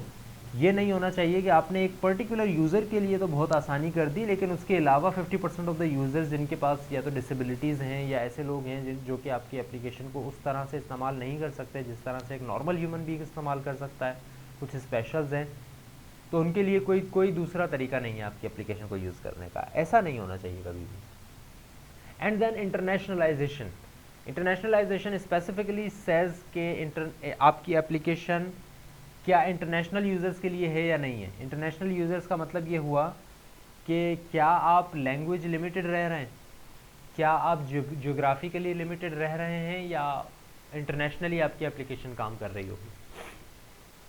और इंटरनेशनली का मतलब सिर्फ ये नहीं है कि आपने इसमें मैप शो करना है या समथिंग लाइक दैट। इंटरनेशनल का मतलब ये है कि आपकी UI सिर्फ राइट टू लेफ़्ट वालों के लिए है या लेफ़्ट टू राइट वालों के लिए भी हो सकती है। क्या आपकी UI सिर्फ सपोर्ट करती है, जिस तरह से आपने देखा होगा एक इशू आया था, it's not just about the issue of UI, but एक इशू है जो कि मेरे जहन में आ रहा है, आपके साथ शेयर कर लेता हूँ। वो ये कि जब आईफोन की फेस रिकग्निशन आई थी तो आप लोगों ने भी ये सुना होगा, आईफोन की फेस रिकग्निशन जो चाइनीज़ लोग थे उनके लिए सही से काम नहीं कर रही थी। Each and every person was the same for that iPhone face recognition application, क्योंकि वो फेस रिकग्निशन एप्लीकेशन जो बनाई गई वो सिर्फ और सिर्फ उन लोगों को देखकर बनाई गई जो कि यूनाइटेड स्टेट्स में रहते हैं या यूरोप में रहते हैं। ठीक है, चाइनीज़ लोगों को या चाइनीज़ डिसेंडेंट्स जो लोग हैं, जापानीज़ हो गए, कोरियन हो गए, इस तरह के जो लोग हैं, उन लोगों के लिए वो फेस रिकॉग्निशन सही से काम नहीं कर रही थी। सबके लिए नहीं, लेकिन ज़्यादातर के लिए। यानी कि मैंने अपनी फेस एप्लीकेशन, फेस लॉक लगा दिया है अपने मोबाइल फ़ोन के ऊपर, तो वो मेरा भाई भी खोल सकता है, बिकॉज वी लुक अलाइक। ठीक है, जबकि यही काम अगर यूनाइटेड स्टेट्स में दो भाई कर रहे होते तो वो ये आइडेंटिफाई कर लेता कि यू आर डिफरेंट पर्सन। तो आपकी एप्लीकेशन, वो एप्लीकेशन इंटरनेशनलाइज नहीं थी। फेस एप्लीकेशन के अंदर बहुत सारे जो है वो इश्यूज आए at the start of when iPhone launched it. So that was another design issue. Web app के इंटरफेस की डिज़ाइन के बारे में हमने कुछ बातें करनी है अभी, और we will specifically talking about web application या फिर websites. Where am I? The interface of a website should provide an indication of the web application that has been accessed. Inform the user of a location in the content hierarchy. कि user कहाँ पर है, user अब एक particular position पर है तो वो किस पोजीशन पर है। आपने देखा होगा कि जब भी आप एक वेब एप्लीकेशन या वेबसाइट के ऊपर जाते हैं और आप काफ़ी अंदर चले गए हैं उसके, तो उसके ऊपर लिखा हुआ होता है कि आप एक्चुअली अब किस पोजीशन पर हैं। आप होम पे थे, होम से आप डिपार्टमेंट्स पे आए, डिपार्टमेंट्स पे आपने सॉफ्टवेयर इंजीनियरिंग सेलेक्ट किया, सॉफ्टवेयर इंजीनियरिंग के बाद आपने फैकल्टी सेलेक्ट किया। तो आपको ये बताता है कि आप हायरार्की के अंदर कहाँ पर हैं, एक के बाद दूसरी, दूसरी के बाद तीसरी, तीसरी के बाद चौथी, आप कहाँ पर आएँ। What can I do now, और उसके अंदर आप क्या क्या काम कर सकते हैं ये भी आपको बताना चाहिए। The interface should always help the user understand his current options, what functions are available in that particular page, what links are live, what content is relevant, where have I been, where am I going। ये भी user को हमने बताना है कि आप कहाँ पर हैं। जिस तरह से मैंने कहा कि आप उसकी हायरार्की शो करेंगे। The interface must facilitate navigation, provide a map implemented in a way that is easy to understand of where the user has been and what paths may be taken to move elsewhere within the web application। क्या क्या काम आप कर सकते हैं और किस किस जगह पर आप जा सकते हैं, और आप पहले कहाँ थे और अब कहाँ से कहाँ आप आ गए। सब चीज़ों का एक मैप आपने फराहम करना है। एक ट्रांजैक्शन हिस्ट्री कह लें इसको, एक तरह की आपने रखनी है। अच्छा, there are a few design principle, not a few, there are many. One by one सबको डिस्कस करते हैं। कुछ क्वेश्चंस वगैरह हों तो बीच में बेशक पूछते जाइएगा। Anticipation, a web application should always anticipate the next move of the user. User क्या करने जाएगा इसके बाद एंटिसिपेट करें। एंटिसिपेट का मतलब ये है कि पहले से अंदाज़ा लगा लें कि यूज़र क्या करने जा रहा है आगे। इसका क्या फ़ायदा होगा? इसका फ़ायदा ये होगा कि यूज़र के मूव का आपको अंदाज़ा हो जाएगा और आपको पता लग जाएगा कि यूज़र क्या करना चाह रहा है, आप उसको असिस्ट कर सकेंगे। ठीक है, जैसे कि आप एक किसी वेबसाइट के ऊपर जाते हैं और वो वेबसाइट आपको कहे कि do you want to do this, और आपको लगे कि वाकई मैं तो यही काम करने आया था, क्योंकि उस वेबसाइट ने आपके फॉर एग्जांपल किसी डेटा को देखा, आपकी फॉर एग्जांपल एज को देखा, और उस वेबसाइट को ये पता है कि इस एज के जितने भी लोग मेरे पास आते हैं वो ज़्यादातर अबाउट अस के पेज पर नहीं जाते हैं, वो ज़्यादातर से साइन अप के पेज पे जाते हैं, तो आपको वो टॉप पर साइन अप ही दिखा देगा। तो यूज़र को समझें और उसको देखते हुए आप यूज़र का नेक्स्ट मूव क्या होगा उसको एंटिसिपेट करें। Communication, the interface should communicate the status of any activity initiated by the user. Status हमेशा बताएं, ये ना कहें कि भाई इट इज़ प्रोसेसिंग, बस that's it, it is processing, या भाई आपकी प्रोसेसिंग रिक्वेस्ट आ गई है, अब आप भूल जाएं, अब आपको हम बता देंगे जब कंप्लीट हो जाएगी। नहीं, आप बताएं उसको कि अभी कितना काम हुआ है, कितना रहता है, और आगे चलकर आपको क्या क्या इश्यूज़ आ सकते हैं, सारी चीज़ें स्टेटस बताएं। कम्युनिकेट करें यूज़र के साथ। ऐसा ना हो कि यूज़र ने आपको एक काम कह दिया और आप कह रहे हैं कि आप उसको कुछ कहें ना। यूज़र ने काम दे दिया और आप कहें ओके। आप उसको ये भी ना कहें कि ठीक है आपका काम रिसीव हो गया है, हम उस पर काम कर रहे हैं, वट। कम्युनिकेट करें। Consistency, the use of navigation controls, menus, icons and aesthetics should be consistent with all the family of application. जिस तरह की आपने एप्लीकेशन बनाई है, उसका कलर, उसकी शेप, उसकी लेआउट, उसका सारा का सारा लेफ़्ट टू राइट ओरिएंटेशन या राइट टू लेफ़्ट ओरिएंटेशन, उसके मेन्यूज़ किस तरह के होंगे, आइकॉन्स किस तरह के होंगे। फॉर एग्जांपल वी नो कि कॉपी का बटन यूजुअली कहाँ पर होता है, एडिट के बटन के अंदर होता है, तो it should B an edit button. आपको अपनी तरफ से दूसरी चीज़ इंट्रोड्यूस ना करवा दें, कंसिस्टेंट रहें। Controlled autonomy, the interface should facilitate user movement throughout the web app, but it should not do so in a manner that enforces navigation conventions that have been established for the application। User को control दें, user चाहे तो एक जगह से ऐसी जगह पर भी जंप कर जाए जिस जगह पर आप यूजुअली यूज़र को नहीं देखते जंप करता हुआ। यूज़र अगर फॉर एग्जांपल आपकी वेबसाइट पर आया और वो कोई तस्वीर अपलोड कर रहा है, तो हमें पता है कि जब वो तस्वीर अपलोड कर रहा है तो उसके बाद ज़्यादा से ज़्यादा वो क्या करेगा, वो एक पिक्चर अपलोड करेगा, उसके ऊपर कोई या तो फिल्टर वगैरह वो करवा देगा या कोई एडिटिंग वगैरह करेगा, फिर उसको पोस्ट कर देगा। बहुत कम केसेस ऐसे होते हैं कि यूज़र तस्वीर अपलोड करे और उसके बाद डायरेक्ट आ जाए अपनी प्रोफाइल एडिट के पेज के ऊपर। ठीक है, ऐसा ऐसा बहुत कम होता है। लेकिन ऐसा शो करें यूज़र को कि वो कंट्रोल में है, वो चाहे तो ये भी कर सकता है। लेकिन ऐसा ना करें कि यूज़र ने एक काम स्टार्ट किया है और उसको वो ख़त्म नहीं कर सकता, लेकिन फिर भी आप यूज़र को कहेंगे नहीं आप यूज़र हैं तो आप ये काम कर सकते हैं। नो, अगर आपकी हायरार्की को वो अफेक्ट कर रहा है, आपकी वर्किंग को वो अफेक्ट कर देगा, आपके सिस्टम को अफेक्ट करेगा, तो यूज़र को उस चीज़ की इजाज़त ना दें, लेकिन काफ़ी हद तक यूज़र को कंट्रोल फराहम करें। यूज़र को ये इल्यूजन फराहम करें एक तरह से कि आप कंट्रोल में हैं और आप सारा काम जो करना चाहते हैं आप वो करें। जब आपको लगता है कि एक ऐसा काम है जो कि यूज़र को नहीं करना चाहिए, उसके ऊपर जब तक यूज़र करे ना वो काम, तब तक आप उसको ये ना कहेंगे आप ये काम नहीं कर सकते। इसके अलावा आप यूज़र को ये कहेंगे नहीं, you can do everything. Efficiency होनी चाहिए। The design of the web application and its interface should optimize the users work efficiency, not the efficiency of the web engineer who designs and builds it or the client server environment that executes it. Efficiency का मतलब ये है कि कम से कम वक्त के अंदर कम से कम इनपुट दिए हुए ज़्यादा से ज़्यादा काम कर सके यूज़र। इंपॉर्टेंट चीज़ है यहाँ पर यूज़र, इंजीनियर नहीं। मैंने ये नहीं करना कि मैं अपनी सहूलत देखूं और मैं कहूँगा यार बजाय इसके कि मैं 10 वेरिएबल्स बनाऊं, मैं ये काम एक वेरिएबल में भी तो कर सकता हूँ, मैं एक वेरिएबल बनाकर वो काम कर दूं। लेकिन उससे फ़र्क ये पड़े कि यूज़र को अब वो 10 दफ़ा बटन दबाना पड़ रहा है ये काम करने के लिए। यूज़र की एफिशिएंसी देखें।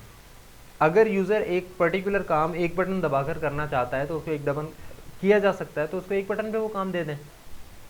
ये ना कहें कि आपने मेमोरी बचानी है या आपने अपना काम बचाना है तो वेब इंजीनियर के तौर पर मैं एक के बजाय 10 के बजाय एक वेरिएबल बना लेता हूँ। नहीं, 10 वेरिएबल ही बनाएं, क्योंकि आपने एक दफ़ा बनाना है, यूज़र ने यूज़ हज़ारों लोगों ने करना है। ठीक है, और यूज़र को एक्चुअली फैसिलिटी हमने फ़राहम करनी है, इंजीनियर को नहीं। इंजीनियर को अगर ज़्यादा काम करना पड़ रहा है तो बेशक करना पड़े, अगर उससे यूज़र के लिए आसानी पैदा हो जाती है। तो एफिशिएंसी हमेशा हमें यूज़र की देखनी है, हमें एफिशिएंसी से कंपनी की या डिज़ाइनर की या सर्वर की या इंजीनियर की नहीं देखनी। फोकस होना चाहिए आपकी web application interface and the content it presents should stay focused on the users task at hand. Focus करें उस टास्क के ऊपर जो कि आपको यूज़र ने कहा है। ये फॉर एग्जांपल आपने आपको एक टास्क कहा यूज़र ने, और यूज़र ने कहा कि आपने टास्क ए करना है, तो आपने टास्क ए के ऊपर ही फोकस करना है। आप ये ना कहें कि टास्क ए उसने कहा है कि आपको करना है और आप कहें कि क्या आप टास्क बी भी करना चाहते हैं, क्या आप टास्क सी भी करना चाहते हैं, क्या आप ये कर लें या आप किसी और काम पर उसको ले जाएं। नहीं, कोई एड्स शो करने लग जाएं फॉर एग्जांपल, ये ना करें। जो काम यूज़र ने कहा है उसके ऊपर फोकस करें और उसी के ऊपर रहें, दूसरी चीज़ों के ऊपर यूज़र का जो फोकस है उसको डाइवर्ट ना करें। There is a law known as Fitts law. It states that the time to acquire a target is a function of the distance to the size of the target. कि कितना time लगेगा आपको एक target को acquire करने के लिए। Target का मतलब ये है कि या तो एक यूज़र को फोकस्ड रखने के लिए या एक यूज़र को अक्वायर करने के लिए। कैसे डिफाइन कर सकते हैं हम इस टाइम को?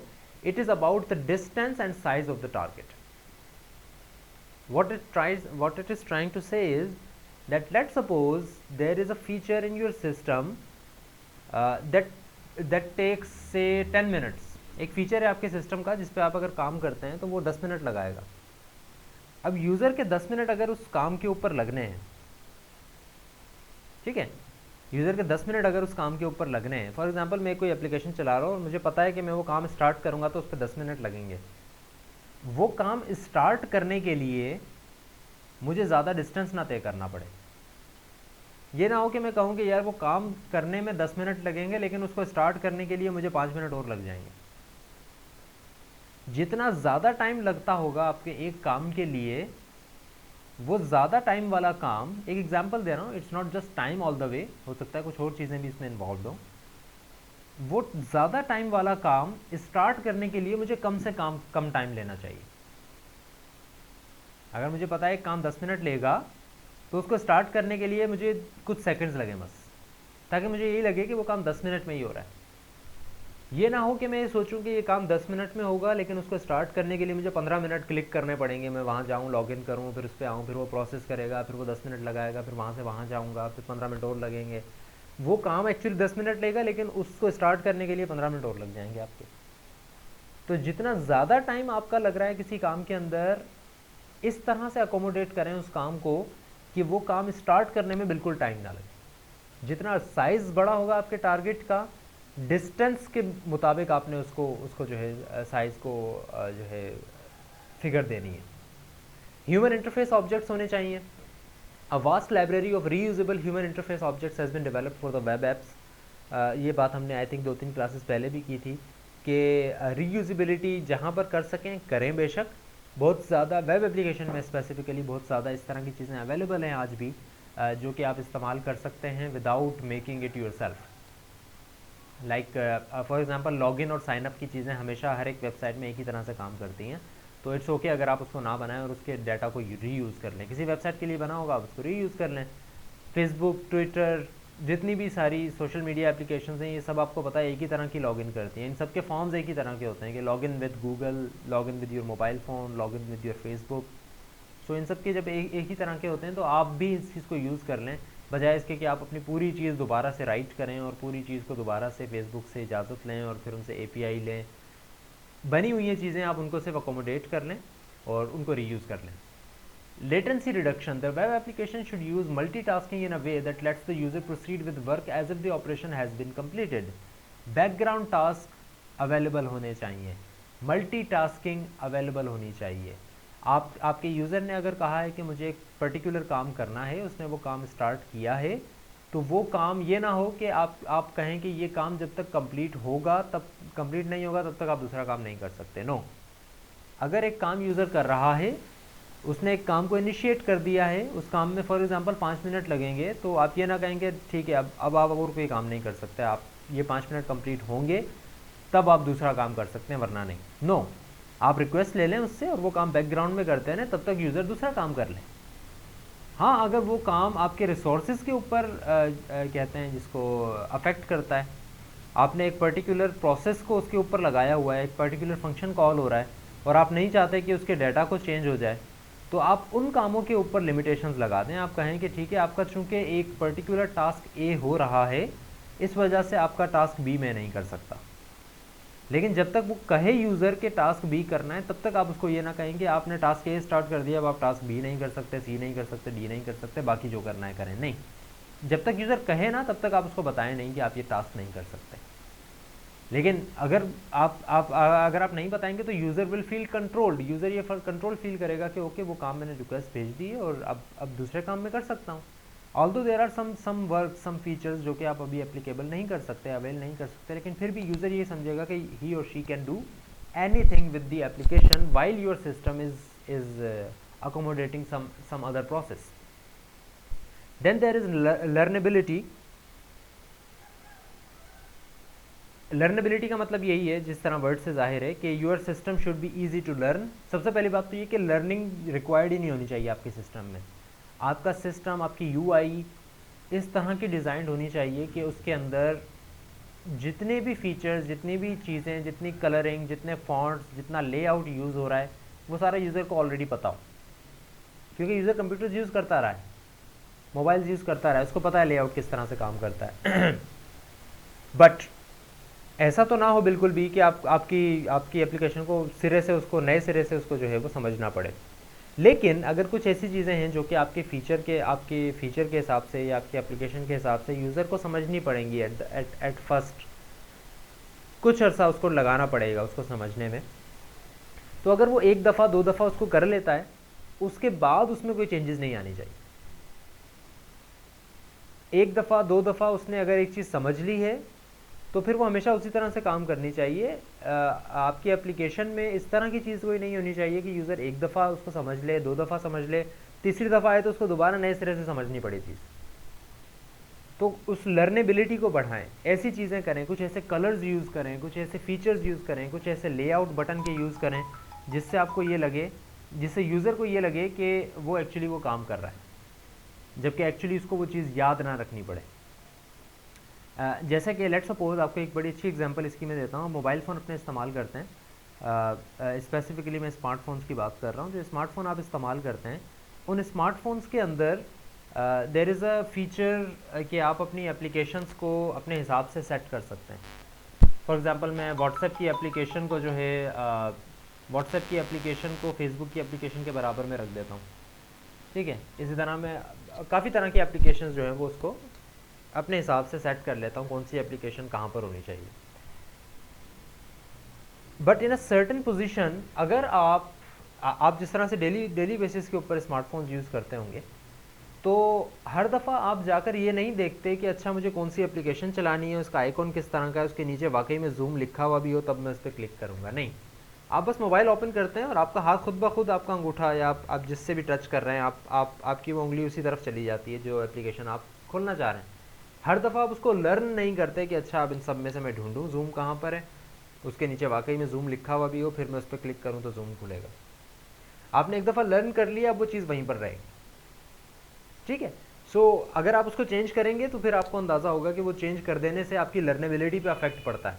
आप सिर्फ जगह चेंज कर दें अपनी एप्लीकेशंस की एक दिन के लिए, आप देखेंगे कि आप गलत एप्लीकेशंस खोल रहे हैं। आप खोलना कुछ चाह रहे हैं लेकिन खोल आप कुछ रहे हैं। एक दफ़ा आप गलत खोलेंगे, 2 दफ़ा आप गलत खोलेंगे, फिर आपको अंदाज़ा होगा कि मैंने ये गलत की है। आपको 1-2 दिन लगेंगे वो चीज़ समझने में। सो लर्नेबिलिटी आपके सिस्टम की अच्छी होनी चाहिए। यूज़र को अव्वल तो लर्न ना करना पड़े कुछ, अगर लर्न करना पड़ रहा है तो वो एक दफ़ा लर्न करे और उसके बाद जो है दोबारा बार बार उसको वो चीज़ समझने की, अंडरस्टैंड करने की ज़रूरत ना पड़े। अच्छा, maintain work product integrity. A work product, what is a work product? A form completed by the user या फिर अ user specified list must be automatically saved so that it will not be lost if an error occurs. आप लोगों के साथ हुआ होगा ये, आपने एक फॉर्म फिल किया, आपने सारी चीज़ें फिल कर दी, एंड में आपको 10-20 चीज़ आपने फिल की, और उसके बाद आपको कहा गया एक कैप्चा एंटर करें। आपने वो कैप्चा एंटर किया, आपने कहा सबमिट द फॉर्म। सबमिट जब आपने क्लिक किया तो आपको कहा गया कि कैप्चा आपका गलत था, और अब कैप्चा गलत था तो अब आपने फॉर्म में जितनी 15-20 चीज़ें भरी थी वो सारी खाली हो गई, अब दोबारा से फिल करें, ठीक है। It's irritating, it's annoying. Work product की इंटेग्रिटी, यूज़र ने अगर 5 मिनट लगाए हैं आपकी वेबसाइट के ऊपर तो उन 5 मिनट को सेव करें अपने पास। वेबसाइट की किसी गलती की वजह से या इवन यूज़र की भी किसी गलती की वजह से उस 5 मिनट के काम को ज़ाया ना करें, वो काम लिखा रहे। कैप्चा में अगर कोई गलती आई है सिर्फ उस फील्ड को खाली कर दें, बाकी फॉर्म लिखा रहे। यूज़र अगर कोई लिस्ट बना रहा है और वो लिस्ट बनाते हुए कोई एरर आ गया, आप डिस्कनेक्ट हो गए। मैं एक लिस्ट बना रहा था, मैं गूगल डॉक्यूमेंट्स के ऊपर एक फॉर्म लिख रहा हूँ और कोई एरर आ गया, मैं डिस्कनेक्ट हो गया इंटरनेट से। जब मैं वापस आता हूँ तो ऐसा ना हो कि आप कहेंगे अच्छा नया डॉक्यूमेंट बनाना है आपने। नहीं भाई, मैंने एक डॉक्यूमेंट बनाया हुआ था और उसमें 3 पेजेस में लिख चुका था, वो कहाँ है? तो it should be saved. User ने अगर 1 मिनट लगाया है कुछ काम करने पे, 5 मिनट लगाएं, 10 मिनट लगाएं, उसने काफ़ी हद तक काम कर लिया, it should be automatically saved. User के ऊपर आपने ये चीज़ नहीं छोड़नी, और अपने वेबसाइट के ऊपर तो बिल्कुल नहीं छोड़नी कि भाई ये वेबसाइट जो है वो यूज़र कहेगा तो उस वेबसाइट से हम जो है सेव करेंगे। नो, ऑटोमेटिकली सेव करें हर चीज़ को, ताकि यूज़र की प्रोडक्टिविटी जो है वो ज़्यादा से ज़्यादा हो सके। Readability, all information presented through the interface should be readable by young and old, each and every type of person, it should be readable. You should track the state of your user. When appropriate, the state of the user interaction should be tracked and stored so that a user can log off and return later to pick up where she left off. Log out कर दे user, disconnect हो जाए, जैसे ही वो दोबारा log in होता है तो उसको दोबारा से उस चीज़ को सोचना ना पड़े कि मैं कहाँ पे था और क्या काम कर रहा था, आप दोबारा वहीं पर ले जाएं। For example there is a website, उसके ऊपर आप मुख्तलिफ तरह के प्रोजेक्ट्स बना रहे हैं, आपने 10 प्रोजेक्ट्स बनाए हैं, आप एक प्रोजेक्ट के अंदर आपको कोई इशू नज़र आया था, आप उस प्रोजेक्ट में जाके एडिटिंग कर रहे हैं, उस एडिटिंग के अंदर आपको ये अंदाज़ा हुआ था कि अच्छा मुझे यहाँ पे वेरिएबल का नाम चेंज करना है, आप वेरिएबल का नाम चेंज कर रहे थे, लाइट चली गई, आप डिस्कनेक्ट हो गए।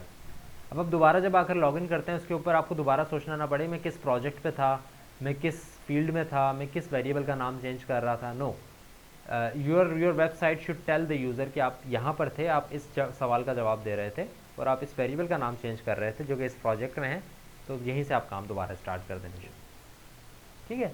सो स्टेट को ट्रैक करें। नेविगेशन विजिबल होनी चाहिए। Well designed web application interface provides the illusion that users are in the same place with the work brought to them। ऐसी नेविगेशन शो करें कि यूज़र को लगे कि वो एक ही जगह पर बैठकर सारे काम कर रहा है। इसकी एक बड़ी अच्छी एग्जांपल ये है कि आप अपनी वेबसाइट के अंदर जब तक नेसेसरी ना हो तब तक आप यूज़र को दूसरी टैब पर ना लेकर जाएं। कई जगहों पर ऐसा होता है ना कि आप क्लिक करते हैं एक चीज़ को करने के लिए और नई टैब ओपन हो जाती है।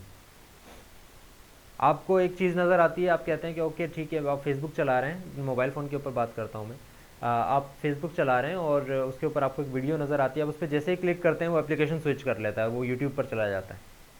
भाई नहीं, हम यूट्यूब पर नहीं, मैं फेसबुक चला रहा था और फेसबुक के ऊपर ही मुझे रहना है।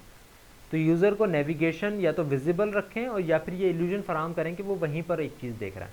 आपने अगर एप्लीकेशन स्विच भी करनी है तो खुद करें, यूज़र को ना दिखाएं कि वो उसने वो एप्लीकेशन स्विच कर ली।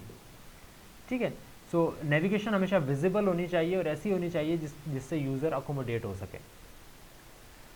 Review information content in the analysis model and refine as required. Refine का वर्ड बार बार यूज़ होगा और मैं आपसे भी पूछता हूँ कि रिफाइन का वर्ड क्यों यूज़ हो रहा है। इन्फॉर्मेशन यूज़र से देखते रहें बार बार कि यूज़र क्या चाह रहा है और यूज़र किस तरह से एप्लीकेशन को यूज़ करेगा, उसको एनालाइज करते रहें बार बार। Develop a rough sketch of the web application interface layout, यानी कि रफ डिज़ाइन बना लें। मैप यूज़र ऑब्जेक्टिव्स या user tasks into specific interface actions. User ने क्या क्या काम करने हैं और उन कामों को करने के लिए क्या क्या टास्क्स, क्या क्या एक्शंस आपको परफॉर्म करने पड़ेंगे, सब एक्शंस कह लें उनको, वो क्या क्या होंगे, उनका एक मैप बनाएं। यूज़र अगर कहता है कि इंस्टेंट ट्रांसफ़र करना है मुझे मनी, ट्रांसफ़र मनी पे क्लिक करता है तो उसके बैकग्राउंड पे आपने क्या क्या काम करने हैं। यूज़र ने तो ट्रांसफ़र मनी पे क्लिक कर दिया, लेकिन एक्चुअली काम क्या करने हैं आपने, आप ये जहन में रखें। Define a set of user task that are associated with each action. हर एक्शन को परफॉर्म करने के लिए क्या टास्क आपको परफॉर्म करने पड़ेंगे, क्या सब एक्शंस होंगे, उनका एक डिज़ाइन बनाएं। Storyboard screen images for each interface action. हर एक एक्शन के लिए जितने भी सब एक्शन है उसको स्टोरी बोर्ड के तौर पर यूज़र को दिखाएं। यूज़र अगर कह रहा है कि मनी ट्रांसफ़र करें, तो आप अगर यूज़र को ये कहना चाहते हैं कि पहले अपने अकाउंट में लॉगिन करें, तो आप ये शो करें उसको कि in order to do this action आपको ये करना पड़ेगा और in order to do that action आपको ये करना पड़ेगा। उसकी एक हायरार्की शो कर दें यूज़र को, ताकि यूज़र को अंदाज़ा हो जाए कि why am I doing a certain type of work because I want to transfer money, इसी वजह से मुझे जो है लॉगिन भी करना पड़ेगा। Refine, again the word of refine. Refine interface layout and storyboards using input from aesthetic design. Refine करें, यानी एक दफ़ा आपने देख लिया कि ये काम होने चाहिए, फिर उसको दोबारा रिफाइन करें कि वाकई ये काम सही काम करेंगे भी या नहीं ये चीज़ें, या इसमें थोड़ी सी चेंजेस होनी चाहिए। Like this is your particular website, जिस तरह से आपकी वेबसाइट चलती हैं, and you know how this works, कि आपका एक ग्राफिक लोगो वगैरह होता है, यहाँ पर आपका मेन्यू होता है और यहाँ पर आपकी नेविगेशन मेन्यू होता है कि आप पर्टिकुलर किस जगह पर हैं। यहाँ पर होम का बटन हो गया, अबाउट अस हो गया और इस तरह की चीज़ें हो गई, क्योंकि ग्राफिक होती है, कुछ टेक्स्ट लिखा हुआ होता है। ये एक पर्टिकुलर आपका यूज़र जो भी काम कर रहा है उसके ऑब्जेक्टिव यहाँ पर आपने ऐसे शो करने हैं। उसका ऑब्जेक्टिव ये भी हो सकता है कि वो यहाँ क्लिक करे, उसका ऑब्जेक्टिव ये भी हो सकता है कि वो यहाँ क्लिक करे या यहाँ क्लिक करे, कोई भी उसके ऑब्जेक्टिव हो सकते हैं। तो you should know and anticipate that. Identify user interface objects that are required to implement the interface. User interface के ऑब्जेक्ट्स क्या क्या होने चाहिए, यानी कि यूज़र इंटरफेस के अंदर कौन कौन सी ऐसी चीज़ें हैं जो कि मुझे सामने रखनी है, क्या बटन्स हैं, कोई क्या टेक्स्ट है, क्या कोई इमेज है जो कि मुझे सामने रखनी है ताकि यूज़र अपने ऑब्जेक्टिव को कंप्लीट कर सके। Develop a procedural representation of the users interaction with the interface. User किस तरह से इंटरेक्ट करेगा उस सारे इंटरफेस के साथ, because we are designing user interface, we are not designing just the interface for application। User किस तरह से इंटरेक्ट करेगा, यूज़र ने कहाँ पर आकर क्लिक करना है, यूज़र के नज़र से वो आपने देखना है कि एक्चुअली आप कौन सा बटन कहाँ रखते हैं, कौन से फीचर को कहाँ रखते हैं। Develop a behavioural representation of the interface. Behavioural model बनाएं कि आपका इंटरफेस किस तरह से डिज़ाइन, कौन सी स्टेट से कौन सी स्टेट तक जाएगा, स्टेट ट्रांजिशंस बनाएं अपने यूज़र इंटरफेस के लिए। Describe the interface layout for each state, और हर स्टेट के लिए अपने इंटरफेस का लेआउट डिज़ाइन करें। Now again the word of refine and review interface design model. और ये सारे काम करने के बाद भी आपने क्या करना है, रिफाइन एंड रिव्यू करना है इंटरफेस डिज़ाइन मॉडल को। नाउ माई क्वेश्चन इज कि why is the word of design refine is being used in all of the work. Designing के अंदर भी वर्क फ्लो जब हम देख रहे हैं, जब हम इंटरफेस की डिज़ाइन देख रहे हैं, मैपिंग कर रहे हैं, उसके अंदर भी हमने रिफाइन का वर्ड यूज़ किया। Why are we using the word of refine over and over again? Can you tell me that? Yes exactly, काम अगर रिफाइन नहीं होगा तो फिर यूज़र को समझ में भी नहीं आएगा। हायर लेवल के प्रोसेसेस के साथ हम फिर वासिफ नज़ीर कह रहे हैं कि रिफाइन हम इसलिए यूज़ करते हैं क्योंकि software begins at a higher from a lower level to a higher level. Okay, what else?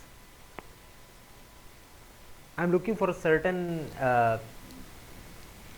से keyword here. Why are we doing it again and again?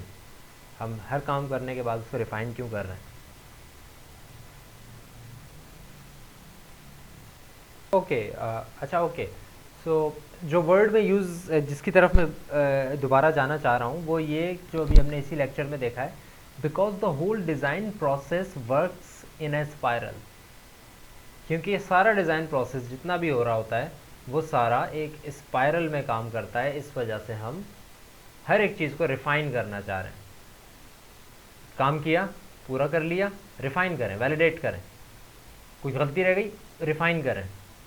सारा काम कर लिया, ख़त्म कभी नहीं होगा जब तक आप रिफाइनिंग करते जाएंगे। जब तक आपकी रिफाइनिंग नीडेड है आपको रिफाइनिंग करते जाएंगे, यानी कि वैलिडेशन करते जाएंगे।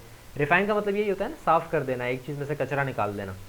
तो आप वो काम बार बार करते जाएंगे, रिफाइनिंग करते जाएंगे। हर स्टेप के बाद आपने रिफाइनिंग करनी है in order to accommodate this spiral nature, ताकि आप जब तक काम करते रहें जब तक कि आप एक सर्टेन पोजीशन पर नहीं पहुंच जाते। So now moving on to aesthetic design. Aesthetic का वर्ड इसका मतलब बेसिकली होता है कि pleasing, pleasing to the eye, pleasing to the soul, whatever you might say. Aesthetic का मतलब होता है प्लीजिंग, कि ऐसा डिज़ाइन हो जो कि प्लीजिंग हो, जो है प्लीजिंग भी हो, इजी टू अंडरस्टैंड भी हो, और जिसको एक तरह से हम कहें कि एप्लीकेशन यूज़ करते हुए इरिटेशन फील ना हो। हमें ये फील ना हो कि हम ये एप्लीकेशन यूज़ कर रहे हैं तो जल्दी से हमारा काम हो तो हम उस एप्लीकेशन से बाहर जाएं। उसका डिज़ाइन, उसकी यूआई, उसके फीचर्स इस तरह के होने चाहिए जो कि हमें लगे कि अगर ठीक है थोड़ा टाइम भी लग रहा है तो that's okay. Don't be afraid of using white spaces. This is the most common thing that any designer can do and any amateur designer can do. जब भी कोई एमेच्योर डिज़ाइनर कोई वेबसाइट डिज़ाइन कर रहा होता है ना स्पेसिफिकली, या कोई एप्लीकेशन, तो उसे इस बात से काफ़ी इरिटेशन फील होती है कि कोई एक सर्टेन जगह खाली क्यों है। उसे बहुत सारी अगर वाइट स्पेस नज़र आ रही होगी ना तो वो कहेगा यार ये वाइट स्पेस अच्छी नहीं लग रही, यहाँ पर कोई दूसरा फीचर मैं डाल देता हूँ ताकि यूज़र के लिए ज़्यादातर चीज़ें अवेलेबल हो जाएंगी फ्रंट स्क्रीन के ऊपर। तो वो क्या क्या कहता है कि वो कहता है कि चलें, काम की तो ये 6 चीज़ें थी लेकिन मैं ये 4 चीज़ें और भी डाल देता हूँ क्योंकि मेरे पास जगह है। नहीं, don't be afraid of using white spaces. White space है, पड़ी रहने दें। जब तक आपको लगता है कि आपकी प्रोग्राम की इंटेग्रिटी सही है तब तक बेशक वाइट स्पेस आ जाए, कोई इशू नहीं है उसके अंदर। हम देखते हैं बहुत बड़ी बड़ी एप्लीकेशंस भी ऐसी होती हैं जिनमें सारी की सारी वेबसाइट खाली होती है, सिर्फ एक दो बटन शो हो रहे होते हैं सामने, पीछे सिर्फ उन्होंने कोई क्लिप आर्ट, कोई आर्किटेक्चर टाइप सी कोई इमेज डाली हुई होती है। तो don't be afraid of using white spaces. ये ना सोचें कि आपके पास जगह खाली है तो that is a bad thing. No, that can be a good thing. Emphasize content, content को एम्फेसाइज करें। आप 10 चीज़ें रख दें अपनी एप्लीकेशन के ऊपर, लेकिन आपको एंटिसिपेट करना है और आपको पता है कि यूज़र क्या काम करना चाह रहा है, तो उस काम को हाईलाइट करें किसी तरीके से, उसकी कलरिंग चेंज कर दें, उसको बैकग्राउंड फ्रंट एंड पर ले आएँ, फ्रंट ग्राउंड पर ले आएँ, उसको बैकग्राउंड पर ना रहने दें। कुछ ऐसी चीज़ें करें जिससे यूज़र को ये लगे कि आपको पता है कि यूज़र क्या चाह रहा है और आप उसको अकोमोडेट कर रहे हैं। एम्फेसाइज करें, ज़ोर रखें एक चीज़ के ऊपर कि आपको पता है जो कि यूज़र करना चाह रहा है। Organize layout elements from top left to bottom right. वही बात जो कि अभी मैंने की कि चूंकि आप एप्लीकेशन इंग्लिश यूज़र्स के लिए अगर डिज़ाइन कर रहे हैं, and English is an international language, और ज़्यादातर लैंग्वेज टॉप लेफ्ट से बॉटम राइट पर ही ख़त्म होती हैं, तो अपने डिज़ाइन को भी इसी फेस के ऊपर रखें, इसी आर्किटेक्चर के ऊपर रखें। जैसे आपके सामने ये स्लाइड है, इस स्लाइड में सबसे पहला वर्ड क्या लिखा हुआ है? सबसे फर्स्ट वर्ड इस स्लाइड, पूरी स्लाइड के अंदर क्या लिखा हुआ है? ऑलराइट, सो होस्ट का इशू आ रहा है। आई थिंक मैंने रिकनेक्ट कर लिया है, but host is some other student and I can't get the host rights back. I am waiting for that student to give me host rights. So we are just at the end of this lecture. I'm going to just record it, and okay, I think I have gotten the host privileges. All right, so we are just at the end of this lecture. Let's just complete it and then we will end the class. So organize layout elements from top left to bottom right. I was asking ke what is the first letter in this slide, what is the first word in this slide? That is aesthetic. And what is the last word in this slide? It is layout. And how we went to from aesthetic to layout? We went from top left to bottom right. Why did we not say this is not the last? Because it is the first one and it is the last one. So in every software it goes from top left to bottom right. So focus on that. Group navigation, content and function geographically within the page. Categorize करें चीज़ों को, जो चीज़ जिस जगह पर होनी चाहिए, जिस एक पर्टिकुलर एक्शन का सब टास्क है वो उसी के अंदर होनी चाहिए, और उसको इस तरह से मैप करते हैं आप। आपने अगर एक पर्टिकुलर काम करना है और आपको पता है कि ये काम यूज़र प्रोफाइल से रिलेटेड है, तो उसको उसकी प्रोफाइल के अंदर लिखें या एडिट प्रोफाइल के बटन के अंदर रखें, उसको कहीं और ना रखें। Don't extend your real estate within the scrolling bar. Scrolling bar use कम से कम करनी पड़े यूज़र को, सारी चीज़ें उसको सामने नज़र आ जाएं, बट दैट डजंट मीन कि सारी चीज़ें भर दें सामने ही। स्क्रॉलिंग बार कम से कम यूज़ करें, स्पेशली जो हॉरिजॉन्टल स्क्रॉलिंग बार होती है, जो हॉरिजॉन्टल स्क्रॉलिंग बार होती है। फॉर एग्जांपल मैं अगर इसको ऐसे, now this is your horizontal scrolling bar, इसको यूज़ ना करें बिल्कुल भी। अगर आपको यूज़ करना भी है तो इस वर्टिकल वाले को यूज़ करवाएं यूज़र से, because that gets very irritating अगर आप हॉरिजॉन्टल स्क्रॉलिंग बार यूज़ करते हैं। तो don't extend your real estate. Consider resolution and browser window size when designing layout. Website का लेआउट, एप्लीकेशन का लेआउट जब आप बना रहे होंगे तो it's a very irritating thing for the software engineer to design for every browser window, for every type of window and every size of the window that the user might be using. आप उसको जो है user को 16:9 के ratio के ऊपर अगर वो यूज़ कर रहा है उसके अंदर भी आपकी चीज़ एप्लीकेबल हो, मोबाइल फ़ोन के ऊपर यूज़ कर रहा है उसके लिए भी एप्लीकेबल हो, अगर एक सिंपल मोबाइल फ़ोन के ऊपर यूज़ कर रहा है, नॉट अ स्मार्टफोन, उसके ऊपर भी एप्लीकेबल हो। तो हर तरह की डिज़ाइनिंग लेआउट को बनाएं आप, हर तरह के डिवाइस को, ऑपरेटिंग सिस्टम को जहन में रखें अपनी चीज़ को जो है वो डिज़ाइन करने के लिए। आवाज़ स्लो आ रही है, आई डोंट नो व्हाई। मैं भी थोड़ा सा करीब कर लेता हूँ माइक को, मे भी थोड़ा बेहतर हो जाए। Otherwise the recording is fine. I think recording में बार मुझे शो कर रहा है कि the voice is okay. So this is how your evaluation cycle goes in your designing phase. You design a preliminary design, यानी कि आप कुछ चीज़ें देखते हैं डिज़ाइन के हिसाब से, आप मेंटल इमेज बनाते हैं यूज़र की, यूज़र मॉडल बनाते हैं, इस हिसाब से आप एक इम्प्लीमेंटेशन मॉडल बना लेते हैं और आप एक फ़र्स्ट प्रोटोटाइप बना लेते हैं कि okay this is your prototype of the design of your interface. फिर आप उसको इवेल्यूएट करते हैं, यूज़र उसको इवेल्यूएट करता है और उस इवेल्यूएशन में डिज़ाइनर भी उसको इवेल्यूएट करता है।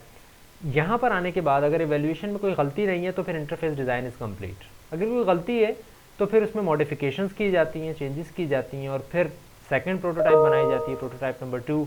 देन यही काम होता है सारा का सारा। अगर कंप्लीट हो जाती है तो design is complete, otherwise modifications की जाती हैं एंड देन प्रोटोटाइप नंबर 3 आ जाती है।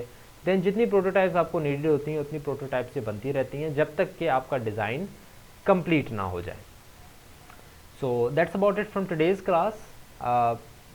A few announcements, just one announcement, there is a possibility कि नेक्स्ट क्लास में जो हमारी नेक्स्ट क्लास होगी नेक्स्ट वीक में, एक पॉसिबिलिटी तो ये है कि वो हम थर्सडे से मूव करके शायद मंडे को कर दें। पॉसिबिलिटी है, मैं ईमेल पे आपको बता दूंगा अगर ऐसा होता है तो, या फिर वेडनेसडे को कर दें। सो इट्स पॉसिबल कि हम थर्सडे की क्लास को मूव करें फ्रॉम इन अर्लियर डेज। और दूसरी ये है कि देयर इज़ अ पॉसिबिलिटी कि हम क्विज़ भी करें नेक्स्ट लेक्चर के अंदर।